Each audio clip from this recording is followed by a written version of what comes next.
બનાસકાંઠા જિલ્લા પોલીસ વડા અક્ષરાજ મકવાણા આંતરરાજ્ય ગુનાઓમાં નાસ્તા ફરતા આરોપીઓ તેમજ પેરોલ રજા મેળવી ફરાર થઈ ગયેલા આરોપીઓની શોધખોળ માટે સૂચના આપી હતી।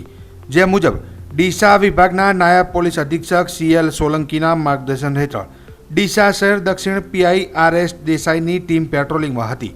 તે સમયે ડીસાના હવાઈ પિલ્લર પાસે એક શંકાસ્પદ આરોપી ફરતો હોવાની માહિતી મળતા પોલીસ તરત જ ત્યાં પહોંચી હતી અને પોલીસ ટીમે હવાઈ પિલ્લર પાસે કોલેજ જવાના રસ્તા પર જઈ રહેલા શંકાસ્પદ શખ્સને ઊભો રખાવી પૂછપરછ કરતા તે ડીસા તાલુકાના યાવરપુરા ગામનો દિનાજી સવાજી ડુંડી હોવાનું જણાવ્યું હતું।